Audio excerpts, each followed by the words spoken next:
Good morning, everybody. Welcome to this special meeting for release of the 2022 draft budget. I'd ask any member of council to declare any pecuniary interest at this time.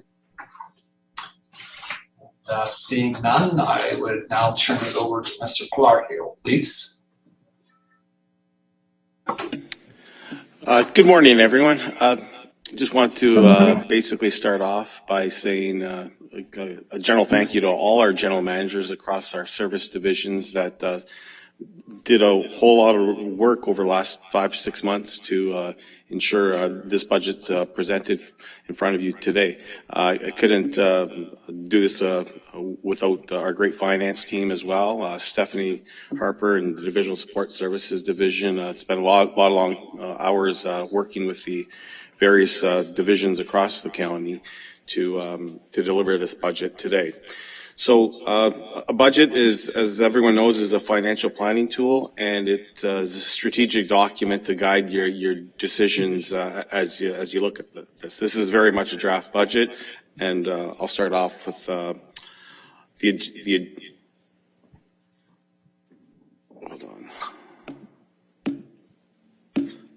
the agenda up for today. So I'd like to go through our fiscal responsibility, budget basics, especially the definition in terms of gross versus net budgeting. Just a quick reminder on those concepts. The 2022 corporate budget overview, the budget story, and especially the key points for operating and capital, our asset management plan and the linkage to reserve funds, our debt overview and highlights, the importance of long-term financial planning, what some future cost pressures that the county is looking at, and our budget timetable. So when we take a look at what's guiding us, our governing principle hasn't really changed much from previous budgets, in that we want to ensure that we invest wisely to continue building our county services while maintaining a solid financial position. So how do we do that? I've mentioned these strategies in the past, where we promote affordable and competitive property taxes. We manage our assets through effective asset management planning. We try to invest strategically. We ensure that our reserves and reserve funds are adequate. We try to contain costs wherever possible. We do our best to ensure reduction in debt levels and costs. And something new that I also added this year is we want to make sure that our investment in technology, we have the tools in order to ensure we invest wisely through updated HR and payroll systems, as well as future ERP, or enterprise resource planning, or general ledger platform. So a reminder, just again, we went from an A rating in 1993 to a AA stable credit rating in 2021. So that's 3 years of AA stable, 3 consecutive years, and that's inside our COVID environment as well. So we maintain a fairly strong financial position. As part of provincial legislation, one thing to remember is that municipalities by law have to table a balanced budget. And the way we basically look at the budget is by focusing on our gross expenditures, our non-property tax revenues, which are primarily all your government grants and subsidies, your user fees, the access to your reserves and reserve funds, also debt is within that category. And so the balancing item is basically what the county council or municipality would raise in tax levy. And how do we get our tax levy for each year? We basically look at assessment growth that we have in a particular year and the rate increase.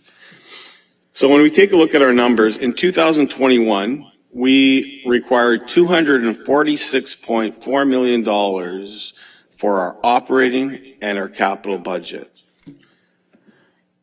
In 2022, we're looking at a $246.9 million budget, or approximately $500,000 or $500,000 more than last year, which is less than 0.1% on our costs, which is showing quite a bit of cost containment. Our non-property tax revenues in 2021 were $164.2 million. And in 2022, we're looking at approximately about $162 million. So there's a reduction there, and we're starting to see some of our government grants and subsidies drying up, specifically in areas such as our Safe Restart funding. We've also utilized a little less debt in our capital plan than we did in 2021. So there's the primary reasons for the reduction in non-property tax revenues. So to balance our budget in 2021, we required $82.3 million in levy. And in 2022, we're looking at an $85 million levy amount to keep our budget balanced. Where do we get our $2.7 million increase? Well, fortunately, in 2021, we experienced approximately about 0.8% of assessment growth, which generated about $700,000 worth of additional revenue that the county didn't have last year. And the balancing item is really what we're proposing today in our draft budget, which is a 2.5% increase, or $2 million more in levy than last year. And just as a reference point, Ontario CPI was 5%, so the budget is being tabled at less than 0.5% of CPI, and we know that figure is escalating as well. When I take a look at the net budget, in 2021, it required $67 million worth of levy dollars to operate all the divisions across the county, from long-term care homes to social services, public health, and so forth.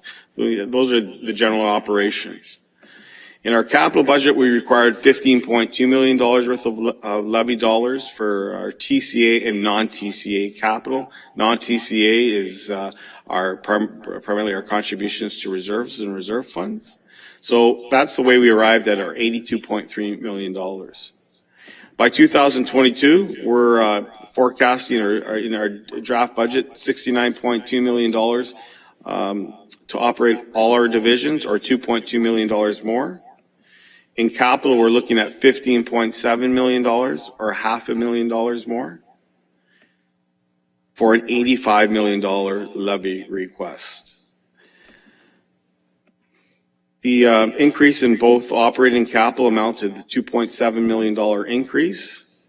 And like I mentioned before, the assessment growth drove the increase from rates at 2.5%. A 1% rate increase, as just general reference for everyone, is approximately $823,000. So if you increase the budget by $823,000, that would equate to a 1% rate increase. If you reduced it, you'd have a 1% rate reduction.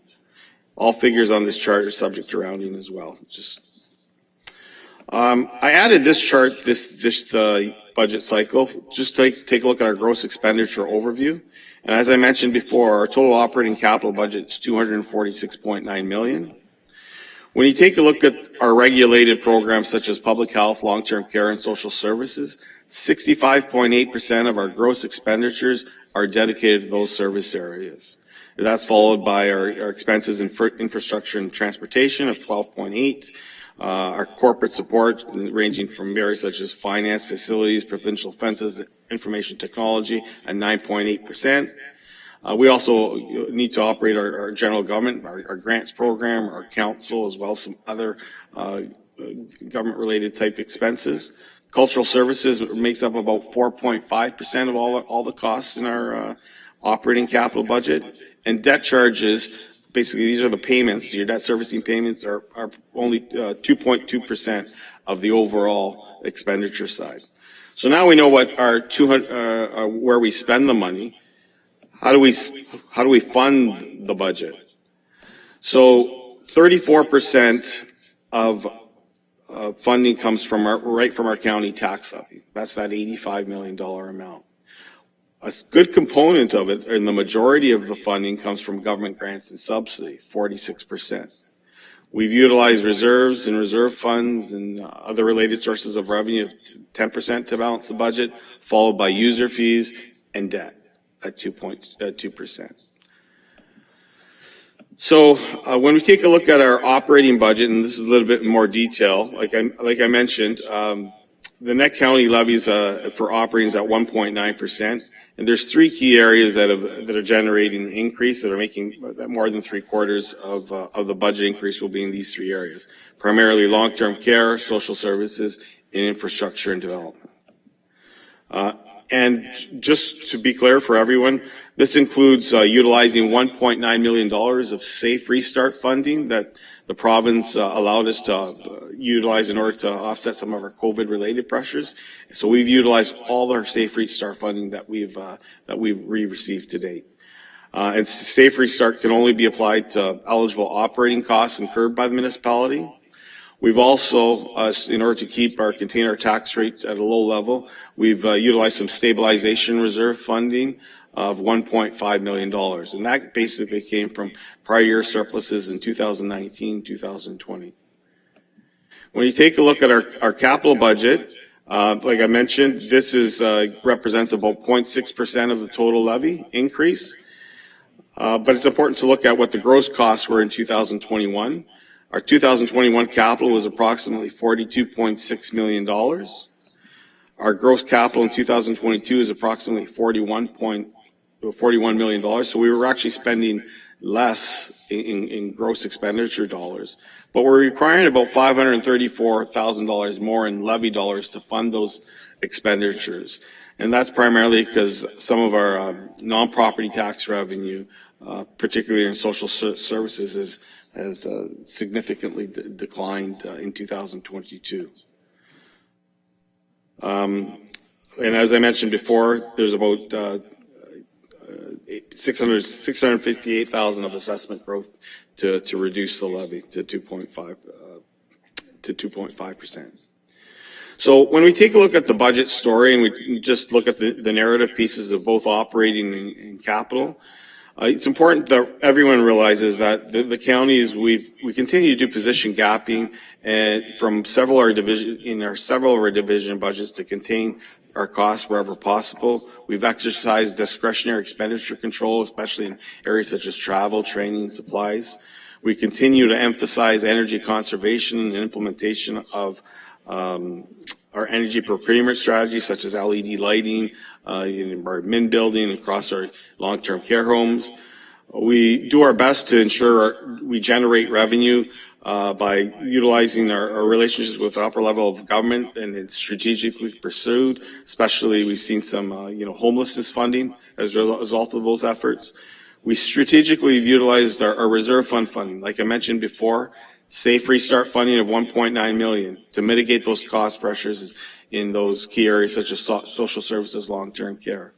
And I've utilized stabilization reserve as a result of the efforts that every division did in 2019, 2020 to generate some savings. When you take a look at service reviews, we've tried to look at service reviews in areas such as social services and finance in the last year or so, and that's really to try to implement process improvements and technology upgrades in order to contain any sort of cost increase that may be there in those departments. We've updated our fees and services bylaw, and we've continued to establish our service delivery partnerships. When we take a look at the capital budget, I want to stress the capital budget, that 0.6% increase is really primarily due as a result of our investments in affordable housing, and we have an additional increase in our contribution to affordable housing reserve of $1.2 million, where we're building our municipal contribution. We're trying to take care of our long-term care homes by ensuring that there's a $2.3 million in capital in TCA, non-TCA contributions in 2022. We're trying to plan for the future and continuing that Lambton shared services investment of $500,000 to ensure we have a reasonable amount in our savings account by 2031. Like I mentioned before, in our capital, we have some technical modernization funding and payroll HRS finance, which is primarily funded by some non-property tax revenue and municipal modernization funding. And an important thing that I want to really hit home as well is the county council decisions from last year that took some strong effort in ensuring that our contributions to our amortization reserve continued, is helping to mitigate tax pressures in 2022. So that was approximately about $700,000, I recall. So those decisions are paying dividends for you today. When we take a look at our asset management plan, I've mentioned before that the county still has a significant infrastructure backlog to address through 2022 through 2024. And we need to ensure our assets are managed in the most cost-effective and efficient manner possible. In November 2021, as part of provincial legislation, our county council approved an asset management policy that basically serves as a guide to deal with a coordinated approach to align our asset management plan with our county's financial plans or our budget process, and to ensure all our acts and policies are followed appropriately. Just a little bit of an update on that piece of asset management planning. The county is engaged Dillon Consulting in order to assist us through this process, where it's very clear that we need to have an asset management team represented from all our service areas. Core assets which is primarily roads and transportation, will have to have a asset management compliant plan consistent with legislation completed by 2023. And some of our non-core assets, which is really all the other services outside roads and transportation, such as long-term care, social services, will have to have an asset management plan completed in 2024.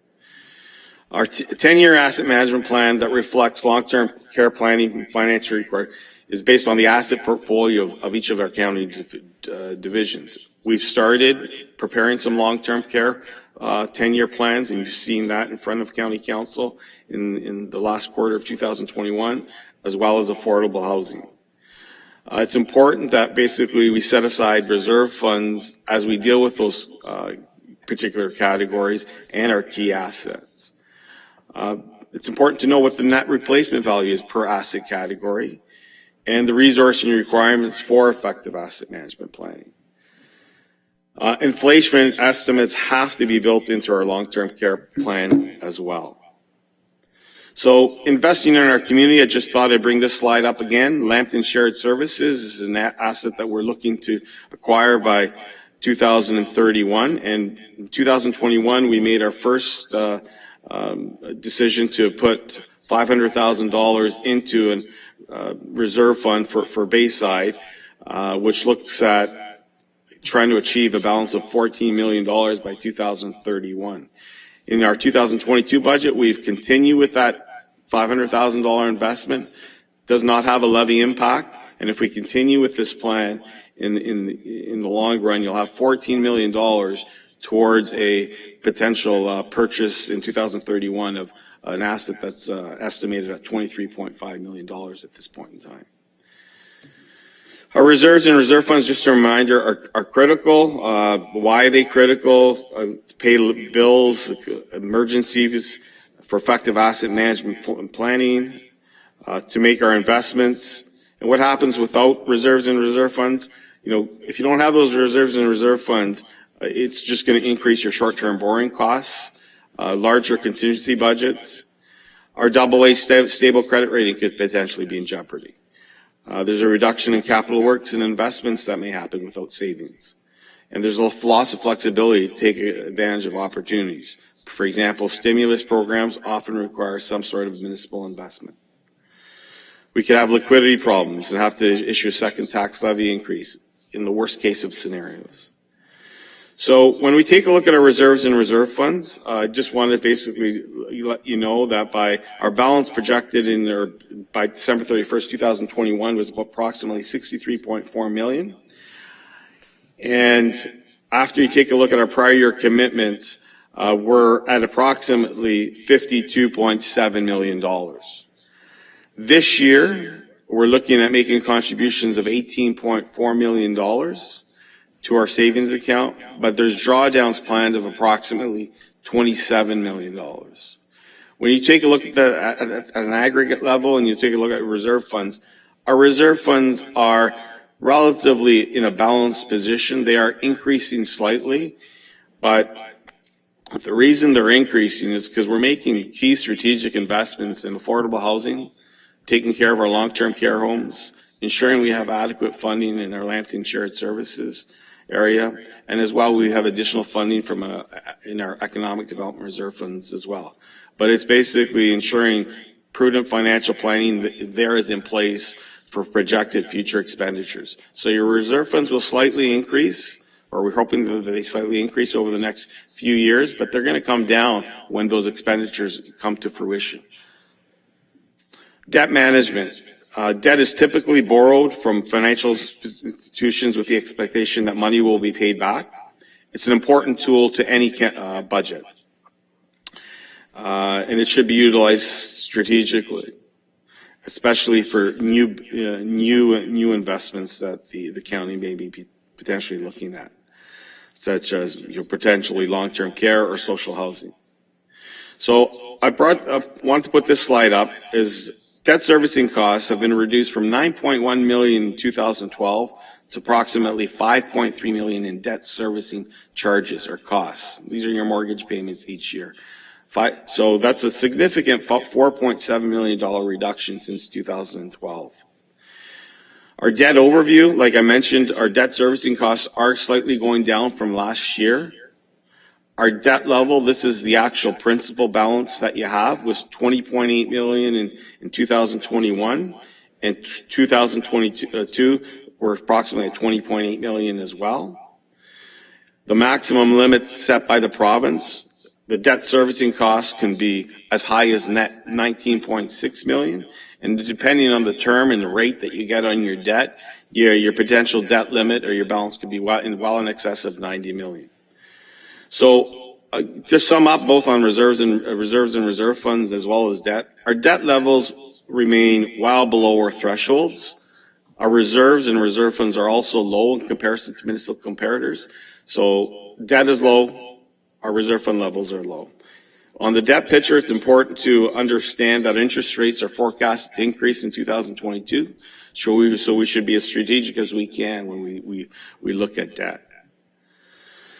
COVID impacts. I want to throw this slide up for everyone as well. Of cost pressures and revenue losses, our current estimates are across all service areas where we estimate costs are approximately $14.8 million based on some rough estimates. Funding for COVID, and which comes really from Safe Restart, Ministry of Long-Term Care, Ministry of Health, Ministry of Municipal Affairs and Housing. We expect that a little lower than originally anticipated in 2021, especially in the homelessness areas where it's not as balanced as we thought it would be. So there's a potential 0.3% impact there as a result of COVID. But we continue to monitor that situation, and that this narrative can change. I wanted to bring up some of the items that the KPMG in our service review, as well as some of our financial consultants have talked to us about the importance of long-term financial planning. A long-term financial plan always starts with the county council's strategic plan. So it's important to understand what our long-term planning targets are. Basically when you set a budget, you normally set what your base budget is, what you maintain as far as your existing services, the cost pressures, your demands, your uploads, your contingency. It's important to realize that in any long-term financial plan, what your strategic investments may be. In business cases for county councils, potential top strategic priorities. Affordable housing may be one. Long-term care master plan may be another. Lambton Shared Services. So these are just examples of basically some potential strategic investments that you're looking at in the future. And that really basically sets your long-term financial plan as you look at your various business plans across the service areas. Significant events happen through any long-term financial plan. There could be a new change regulation. We could have new council direction. Or provincial direction as a result of provincial elections and so forth. We could see that basically areas are significantly under target because some of the cost pressures such as inflation. And these events require an annual update. Service reviews are important for the long term because it gets you to step back a bit and take a look at how how you process maps, look at in delivering those services. And it allows us, county administration, to review those reviews that happen, whether it be in social services, finance, or potentially the upcoming cultural services review, and implement some of those adjustments where appropriate to contain costs wherever possible. I've also often get question about annual surplus. I'd like to bring a future policy, which is reported in April after all adjustments are in, provide some sort of framework as to appropriate use of potential surplus or that could be applied in the budget setting process through a long-term lens. So we're here right now, basically at 2.5%. But it's important to look at where we think we'll be in 2023 and 24.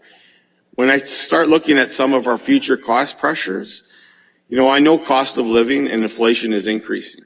You're noting CPI is roughly at 5%. There's a provincial election and potential impact on some of our regulated programs. We continue to take a look at modernizing our technology and so forth. There's cost considerations in our 10-year asset management plan. There's potential increases in future public health costs due to shift in funding from 75-25 to 70-30. But some of the things that I really want to remind everyone is we have significant investments and cost requirements for 3 homes within our 10-year capital plan that could potentially exceed, well over $50 million, $55 million. Affordable housing, that's been relayed that there's some staged strategic increases from what we've put in our 2022 budget, which is $1.2 million, but ideally it should be, higher, about $3.9 million, with a total municipal contribution of $39.4 million by 2031. Lambton shared is a future cost pressure as well, in that we know we'd like to invest in those particular reserves in order to ensure we have about $14 million by 2031. And there's future costs in our social services area that we're monitoring as well, such as in children's services and social assistance transformation. So as far as highlights, assessment growth is at 0.8%. And it's stable despite the COVID pandemic. Draft budget of 2.5% is low. It's being presented at half of Ontario CPI. Where there's reallocation of our and redirection of our grants, particularly $1.2 million, to be used for county services that have been reinvested to the growing need for affordable housing and so forth. There's a gross operating capital budget in 2022 reflects a 0.1% increase in comparison to 2021. Our insurance costs are increasing substantially. Our reserves and reserve funds are stable if you use strategic utilization of reserve funding. And I wanted to basically bring our 2022 budget highlights up. So when I take a look at our highlights, and what does this all mean at the end? I basically put a sample slide here where it basically states a residential ratepayer that's owning a home with an assessed value of $200,000. When you take a look at their upper tier taxes, that homeowner would be paying approximately $890 in 2021. Because of our 2.5% increase, we're looking at a $22 increase, and this is at the upper tier level, or $912 more. It's approximately $11 per every $100,000 worth of assessment. The reason I utilize $200,000 is when you take a look at the average, we're approximately $194,000 in the residential property class. When you look at median, it's at $202,000. So as a frame of reference, as a county, we decided to utilize $200,000, but I'd be more than happy to try to explain what the impact may be at the upper tier level for a homeowner. It's important to know that it excludes the lower tier tax levies, and education tax portion is also separate as well. So we started this process in April of 2022. We've done capital budget reviews for couple months. The GMs looked at this budget from December to the end of January. We've looked at some of our grant presentations. We're releasing the draft corporate budget for you today. And basically, we're looking at our council review on March 2nd and March 10th if necessary. As always, if anyone requires any additional information on the budget, I'd be happy to answer questions on the 2022 draft budget through phone, email, phone call me, whatever's needed in order for our county council to understand and the county in itself to understand the budgetary pressures. Thanks again for listening. Thank you very much for that presentation, Mr. Palarco, and thanks to you and your staff for all the hard work this last few months to prepare this. So I'll open up for questions. I see Councillor Bushi. Did you have a question? Yes, thank you. He mentioned that the total tax levy will be 2.5%. I understand that's what he mentioned. What was it last year? Could you? Palarco, please. Good question through Councillor Bushi. It was 1.75% last year.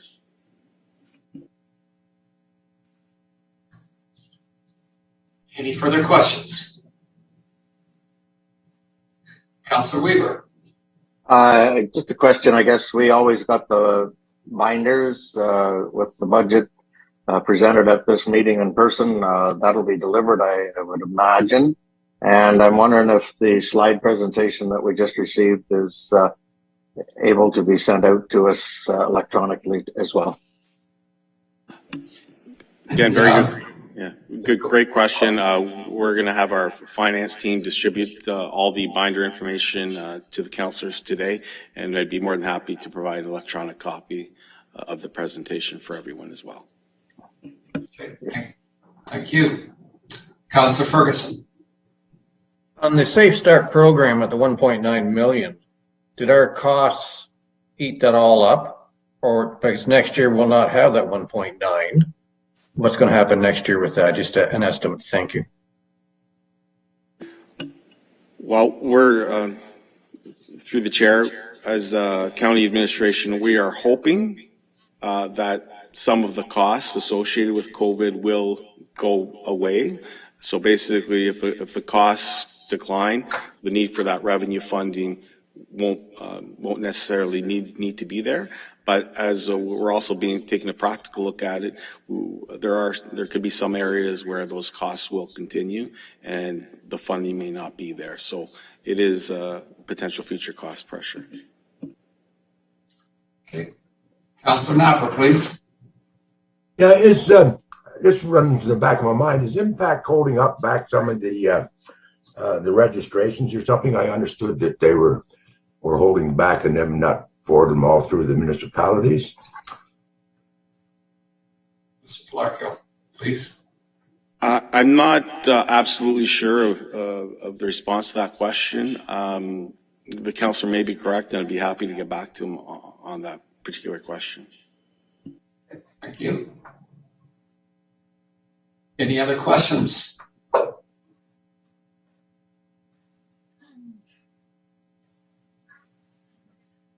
Going once,